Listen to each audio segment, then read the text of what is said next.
Iya, sebenarnya Assalamualaikum warahmatullahi wabarakatuh. Lalu Waalaikumsalam warahmatullahi wabarakatuh. masih aman nggak nih? Masih kuat lanjut nggak? Aman nggak? Ya aku share screen dulu ya.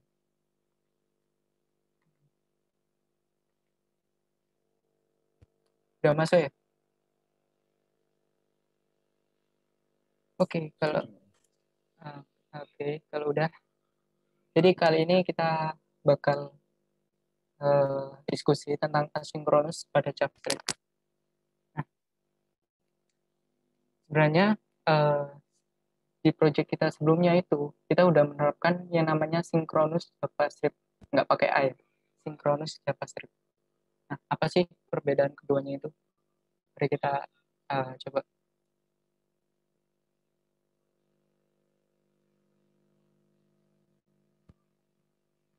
Nah, jadi untuk sinkronus program, misal nih, aku punya 2 baris kode program ya. Nah, maka baris kode yang kedua tidak tidak akan bisa dieksekusi sebelum mengeksekusi kode pada baris pertama. Coba ini bisa diperhatikan nih gambarnya. Seolah-olah eh, antrian di sebuah kafe. Nah, yang datang duluan itu yang bakal dilayanin.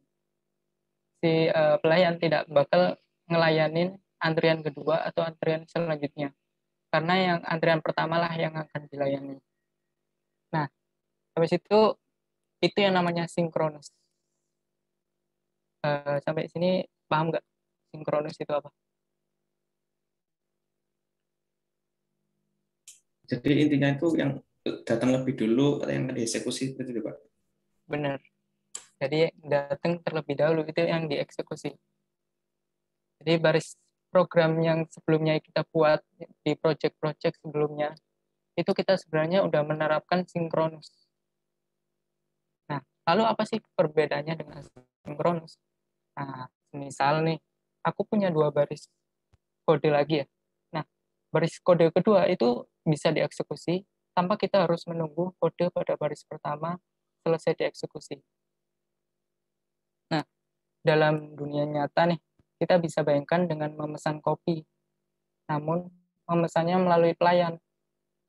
Nah, eh, jadi sembari kita menunggu pesanan tersebut, kita dapat melakukan aktivitas lain nih, seperti kayak membuka laptop, main HP, dan lain-lain. Nah, terlebih lagi ketika kita memesan tersebut ada beberapa korelasi nih yang eh, dengan kapan ia memesan makanannya. Contohnya simpelnya itu ada beberapa faktor ya. Contohnya si aku nih ke pelayan pesan kopi, kopi apa ini? Kopi espresso misalnya. Nah, si Reta itu dia pesan air putih. Nah, meskipun aku pesan duluan, kopi espresso bakal dilayanin terakhir. Kenapa? Karena pembuatan kopi espresso sendiri itu cukup lama. Sedangkan air putih bakal dilayanin duluan. Gitu sih. Masih bingung nggak tentang konsep asinkronus? Aman ya? Mana? Oke. Nah, ini konsep sinkronus yang biasa kita uh, lakukan ya. Ada yang tahu nggak apa hasil dari syntax code sederhana ini? Ya, yuk. Ada yang tahu? Ada yang tahu nggak? Tulisan Hello WRI 8 Pak. Tapi bisanya tidak di-inspect yang konsol. Apa hasilnya? Ya tulisan ini Kak. Hello WRI 8 nanti bisanya dilihat bukan di HTML-nya tapi di saat dibuka pada inspect-nya. Wih, mantap. Oke, benar. Jawabannya di konsol dengan halo WRI 8. Nice. Itu konsep sinkronus. Gimana nih kalau konsep asinkronus? Nah, jadi sebelum aku tanya lagi, jadi di konsep asinkronus itu dia tidak bisa membuat function atau JavaScript itu tidak bisa membuat function asinkronus sendiri. Kita mensimulasikan asinkronus dengan fungsi setTimeout ini. Jadi ini bahan JavaScript ya. Jadi setTimeout, isi yang pertama. Ini di sini kita ibaratkan sebagai asinkronusnya. Dan di sebelah kanan ini adalah number. Yang number ini adalah waktunya dalam bentuk millisecond. Kalau di convert 3000 millisecond menjadi second, itu jadi 3 detik. Oke. Dari sini, kalau boleh tahu, apa nih outputnya? Ada yang tahu nggak? Yuk, yuk.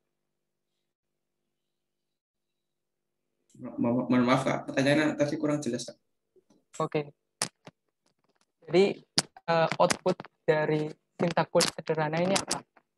Kalau kita perhatikan, ini kan setTimeout itu adalah simulasi asinkronus. Simulasi asinkronus, parameter yang pertama di fungsi, ini row function ya. Parameter yang pertama itu adalah asinkronusnya, fungsi buatannya. Terus yang kedua ini adalah waktunya, selama 3 detik. Nah, jadi output dari program ini itu apa? Tadi kan Hello WRI 8. Kalau ini apa? Kita simulasikan menggunakan konsep asinkronus. Ada yang tahu? Ada yang tahu? Yuk, yuk.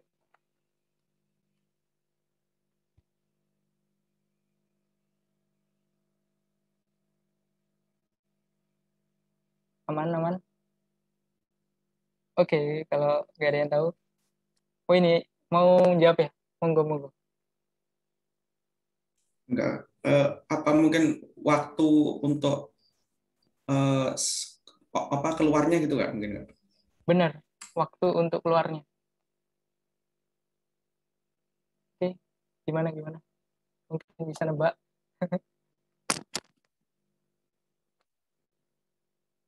Oke, jadi aku jawab ya, kalau nggak ada yang tahu. Jadi outputnya adalah halo. Yang ini, WRI, ini bakal menunggu waktu selama 3 detik. Jadi halo 8 WRI. Gitu ya. Masih belum paham atau masih kurang jelas? Atau penjelasan saya kecepatan nih? Aman? Berarti kalau misalkan tidak dikasih nilai seperti 3.000 atau 5.000 itu nanti diasumsikan bahwa kata halo dan 8 ini munculnya bersamaan saat proses eksekusi seperti itu, Pak. Kita coba. Bentar lagi. Kita coba ya. Oke, aku lanjutin dulu ya. Setelah ini apa? Nah, ini kita bakal ngedalamin, kita ada mempraktekkan secara langsung ya konsep dari asinkronus yang tadi udah dipertanyakan ya. Pertanyaannya sangat bagus, mantap. Oke, langsung saja kita ke Visual Studio Code ini. Aku stop share dulu.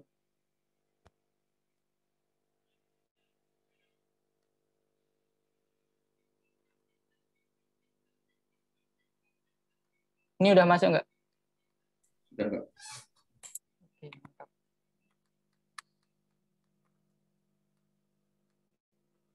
Jadi buka folder asinkronus ya.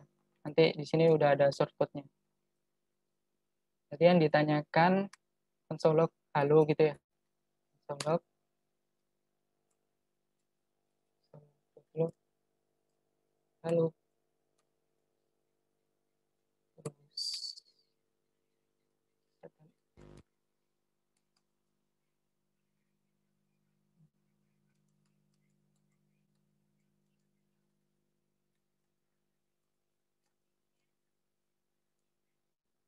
nggak ada waktunya ya.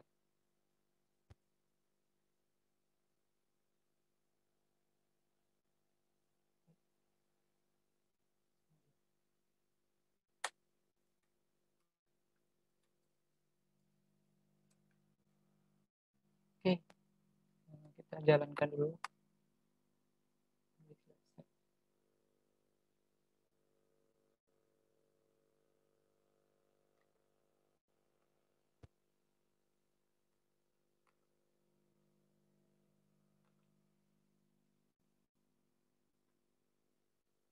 Bentar ya, ini aku komentarin dulu.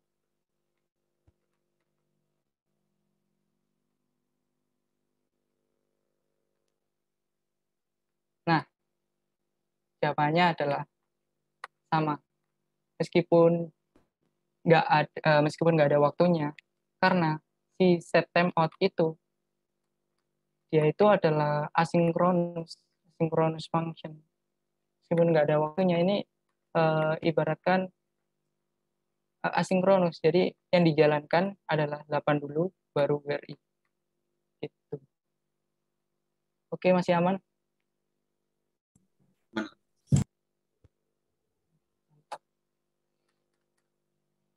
Aku komentar dulu.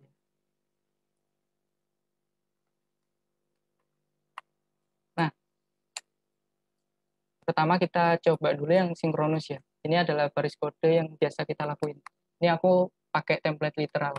Yang pertama bikin variable first name dengan nama, kemudian last name, nama, terus full name, pakai template literal kayak gini. Terus di text title di sini yang ada di ini H1 yang mini class web itu bakal kita rubah menjadi nama ini. Oke. Ini adalah contoh penerapan sinkronus ya. Kalau diklik maka dia akan berubah menjadi nama. Itu contoh sederhana sinkronus biasa kita lakuin.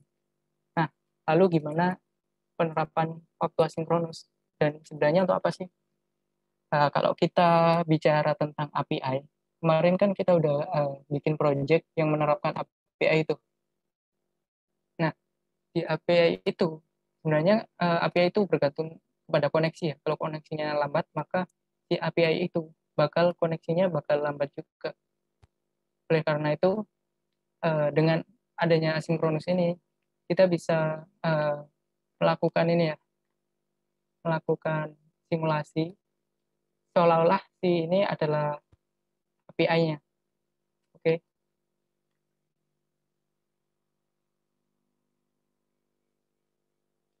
Ini hiraukan dulu. Pertama adalah function login-nya dulu.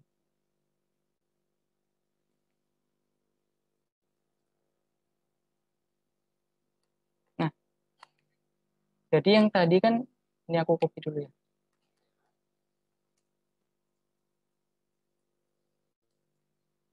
Jadi yang tadi kan gini ya, ini konsep sinkronus. Nah, aku pengen si first name ini didapat dari API. Seolah-olah ini kita ibaratkan ya, si first name kita panggil pakai API. Jadi, aku bikin function baru namanya call first name.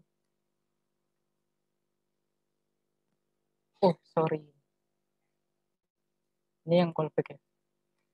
Sorry. Asinkronus dulu ya.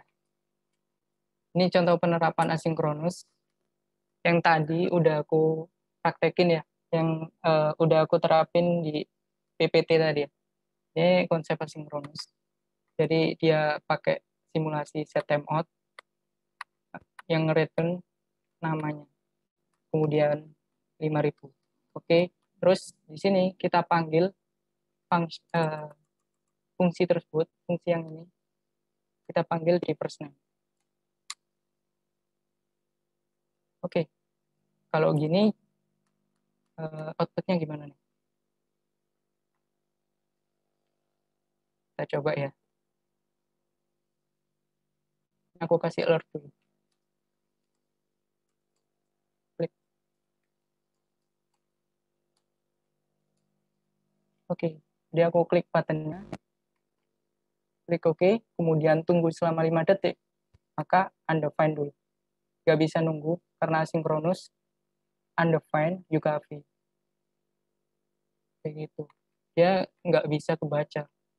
Nah, buat ngatasin masalah ini, jadi si asinkronus itu tidak bisa dipanggil dengan fungsi biasa kayak gini. Kita nggak bisa manggil fungsi seperti ini. Ada dua cara untuk menghandle asinkronus. Yang pertama yaitu dengan menggunakan callback atau pemanggilan ulang. Jadi caranya adalah, ini kita komentarin dulu.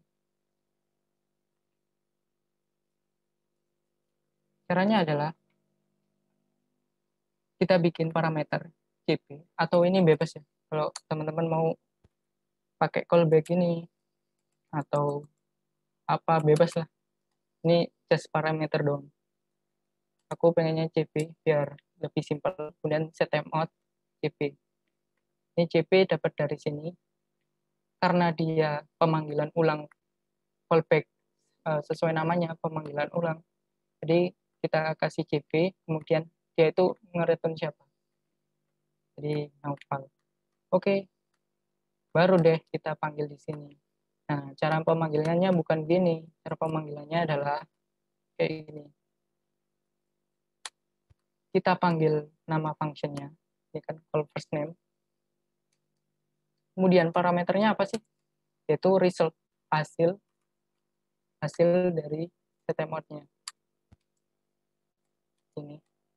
Ini pakai row function ya. Kalau masih bingung pakai row function, bisa kayak gini. Function result, nah kayak gini. Sama aja ya. Nah, terus kita taruh si ini ke dalam sini.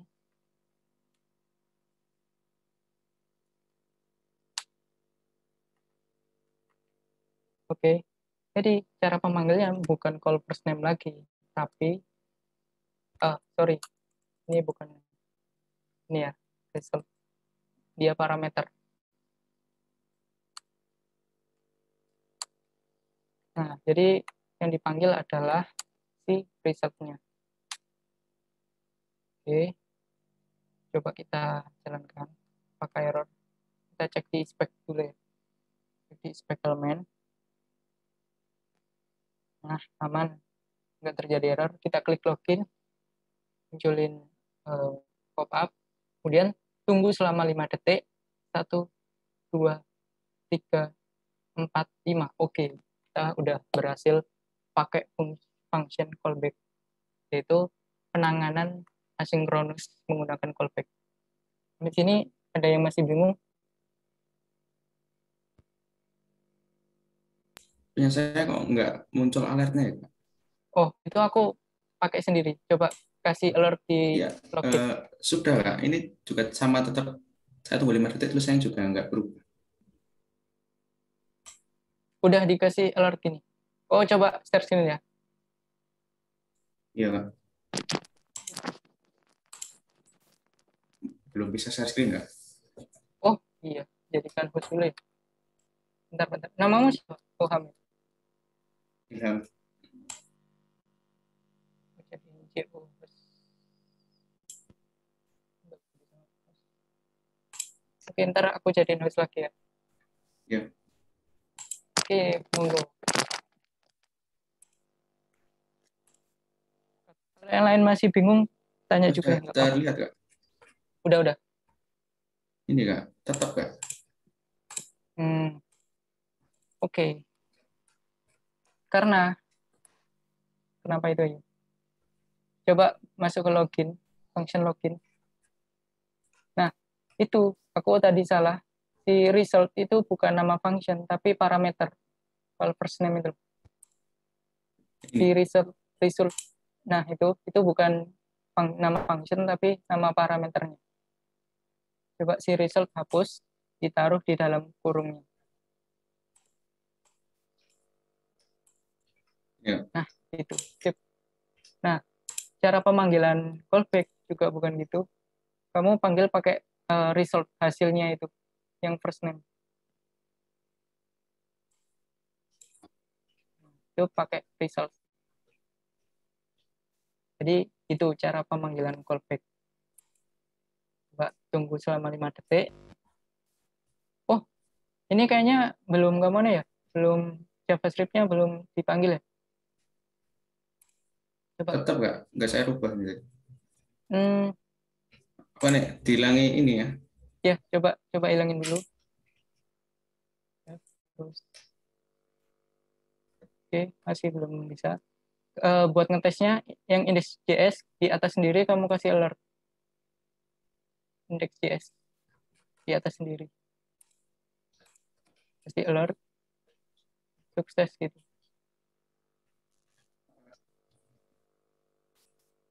Yes. Ya bebas. Save. Oke, udah nyambung ya. Jadi kenapa nggak bisa? Coba jalankan di bawah. Sebenarnya udah bisa itu ya. Coba, oke, itu udah jalan. Coba cek konsolnya dulu. Mungkin error di konsolnya.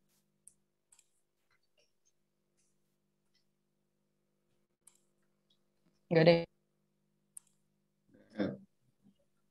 Oke, kenapa nih? Apa ininya Oh iya itu. harus Iya itu harus. Itu sebenarnya gini loh. BTN loginnya di on click baru jalankan function login. Coba tes. ya sudah Nah Kak. itu. Ya. Mantap. Sip. Oke, makasih Kak. Oke, sama-sama. Yang lain masih bingung nggak? Masih aman ya? Aman. Oke, ya, terima kasih ya. Ilham ya? Iya Kak. Mantap.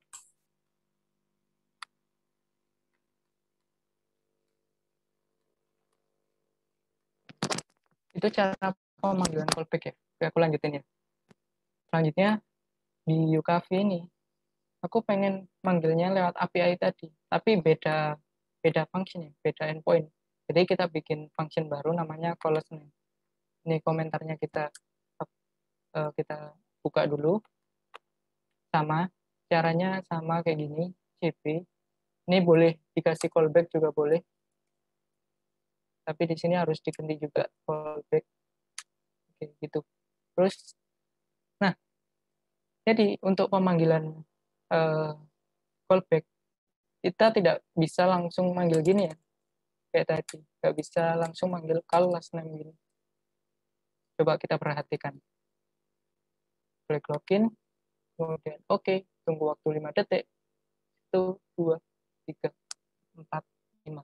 Boom, undefined. Seperti yang udah aku bilang tadi, si, si callback dia tidak bisa dipanggil dengan cara kayak gini. Jadi kita manggil functionnya karena sesuai namanya, manggil callback lagi, manggil fungsi lagi, call last name. Di sini aku mau pakai arrow function ya, biar bisa semua. Ini pakai fungsi biasa, ini pakai arrow function.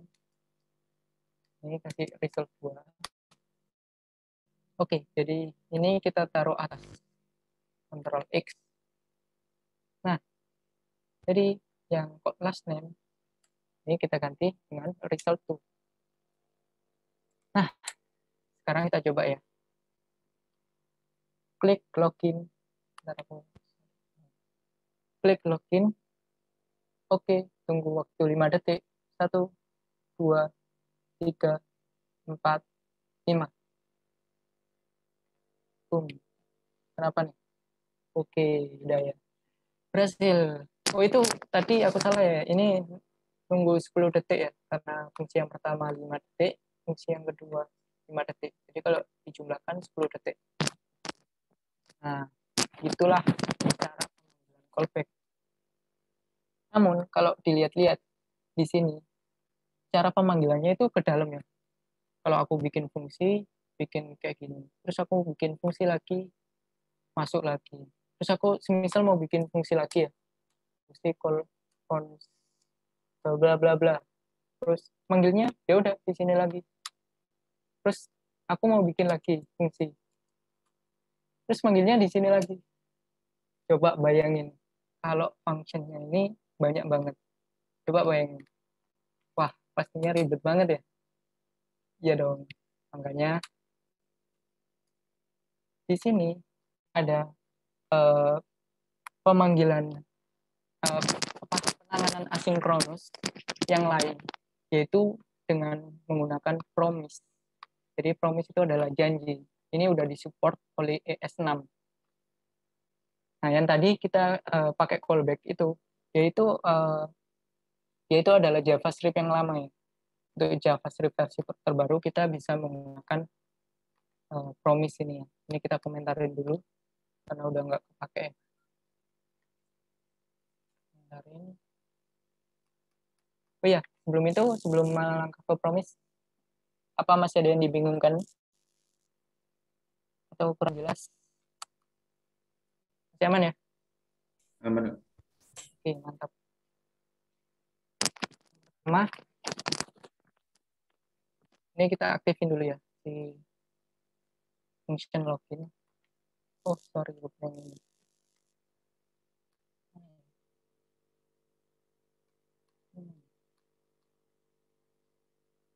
Bikin kita kopas dari sini aja ya. Atau bikin sendiri. Const login sama ini aku pakai arrow function. Oke, kayak gini.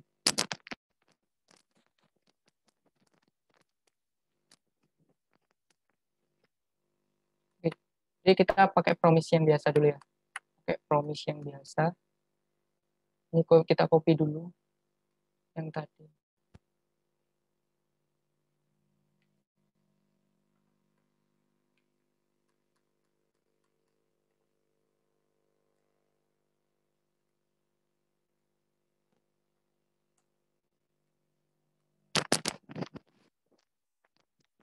Nah, yang pertama kita bikin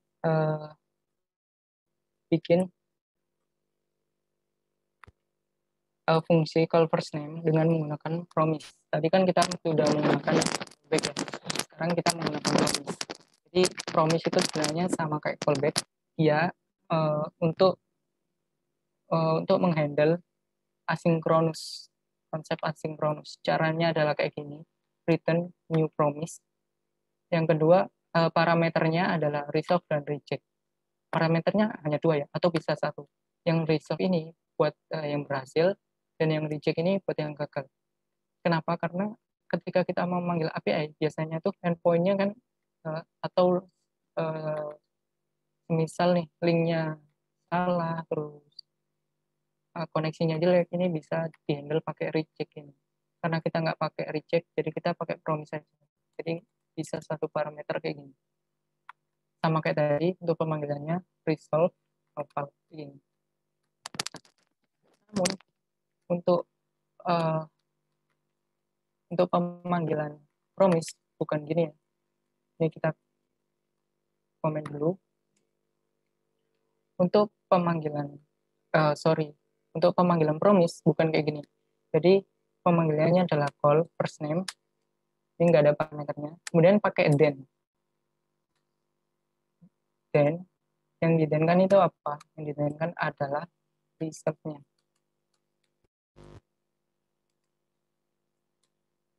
Oke, itu dia dia nge-return. Kalau bingung, baca copy gitu. Aku udah nyiapin soalnya biar cepat.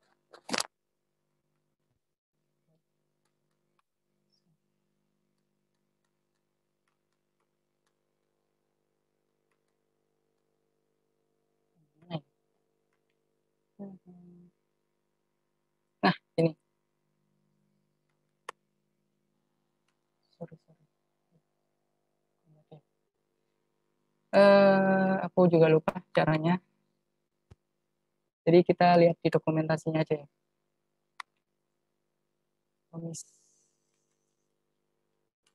Biasa kan kalau misal lupa sintaks itu bisa lihat di developer.mozilla.org.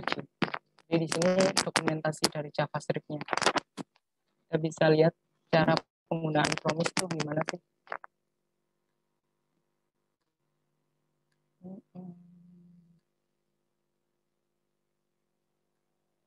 Nah, kayak gini ya. Ini, terus ini. Oke. Jadi, aku udah dapat bayangan. Yang di then adalah call last name. Ini kita bikin function. Function ini akan nge-return si call last name. Kita bikin first Nah, jadi first name, di call last name ini manggil kayak gini. Kemudian si parameter first name ditambah juga. Jadi kita nggak bisa manggil secara satu-satu gitu. Dan satu.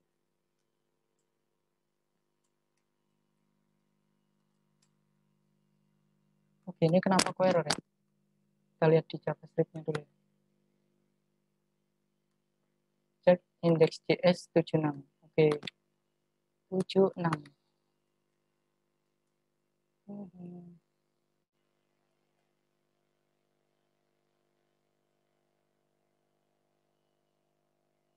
Sebentar. Aku carikan dulu. Aku agak lupa cara penanganannya.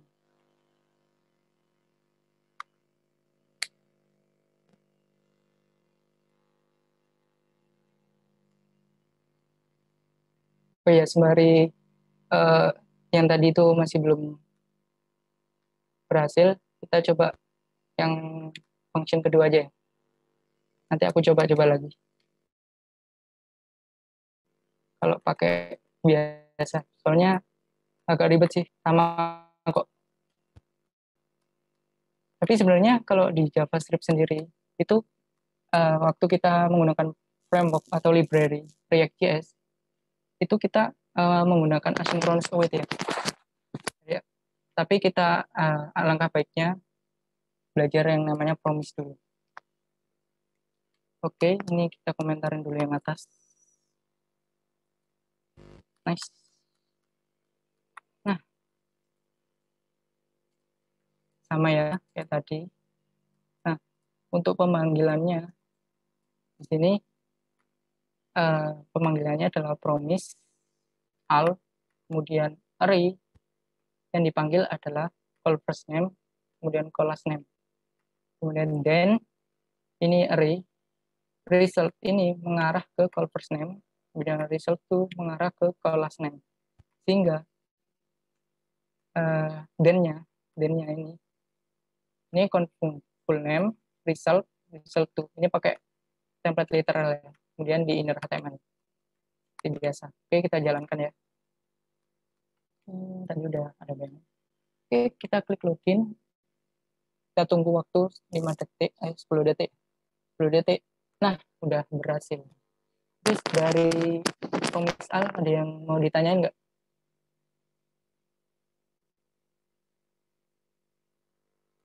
Lanjut dulu. Ya, oke. Nah, jadi penggunaan asynchronous bisa dihandle oleh si callback sama si promise. Nah, tapi ada cara lain. Untuk pemanggilan promise, itu kita bisa menggunakan asynchronous await. Dan ini biasanya aku pakai ketika aku memanggil API menggunakan library React.js. Jadi aku pakai asynchronous await. Karena kenapa? Karena asynchronous await ini pemanggilannya itu seperti sinkronus. Sinkronus adalah yang tadi udah aku jelasin. Sinkronus jalannya itu sesuai urutan ya. Jadi lebih enak dibaca. Oke, kita coba aja ya. Ini kita komentarin yang atas. Nice.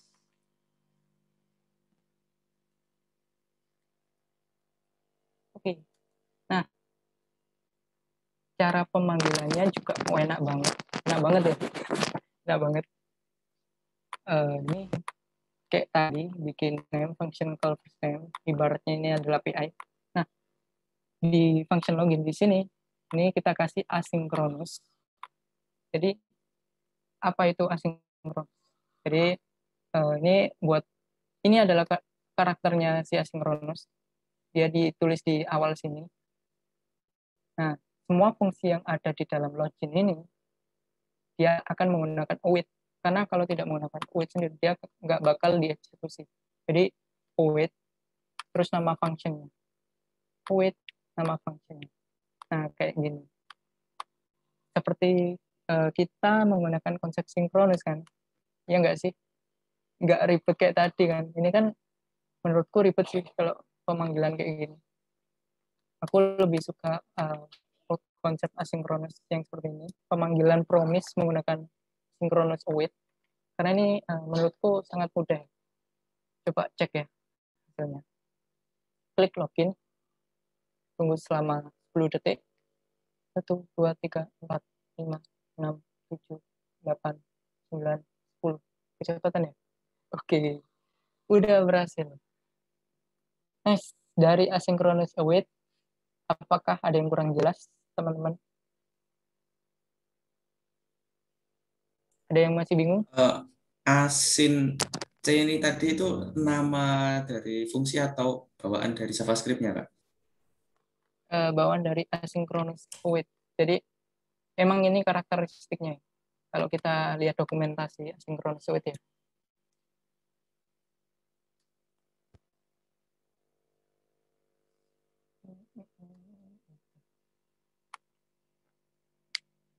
Jadi nanti kita kan setelah ini belajar React.js atau Express.js.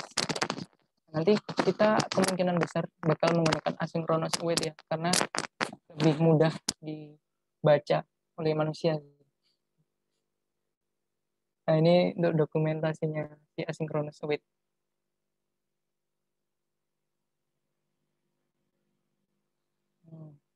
Nah, yaitu si asynchronous function and the await keyword. Nah, memang dia itu keyword. Jadi udah dari JavaScript-nya gitu.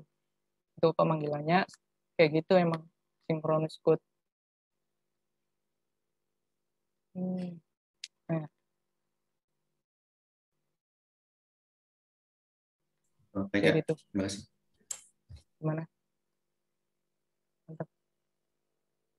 Ini bakal kita implementasikan sekali lagi ya, bakal kita implementasikan saat mini kelas selanjutnya, yaitu kita bakal belajar React.js dan kita juga belajar Express.js. Yang mau belajar kedua-duanya monggo, mau jadi full stack mungkin itu silakan.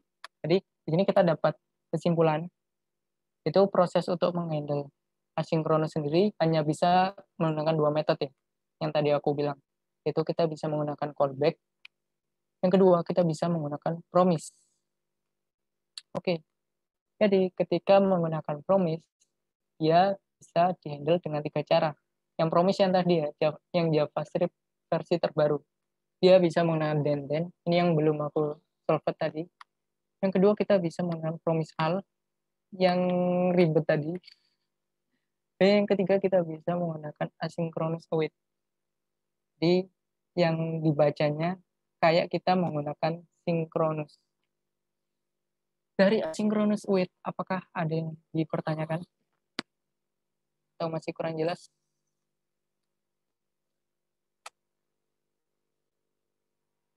Aman ya? Aman. Wih, udah tinggal dikit nih. Oke, ini Ilham aja yang jawab. Coba Ilham Ya, Mas. berikan penjelasan perbedaan antara asinkronus dan sinkronus. Ini menurut pemahaman saya, Kak. Oke, Kalau yang monggo. sinkronus itu harus misalkan ada sebuah proses itu yang datang pertama kali itu yang harus diselesaikan terlebih dahulu sebelum ke proses berikutnya. Oke, terus kalau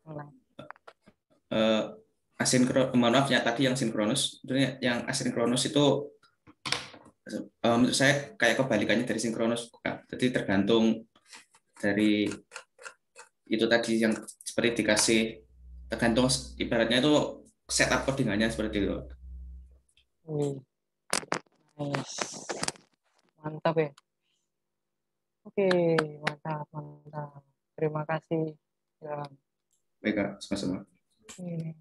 Nice. Ini udah malam ya. Udah jam 10.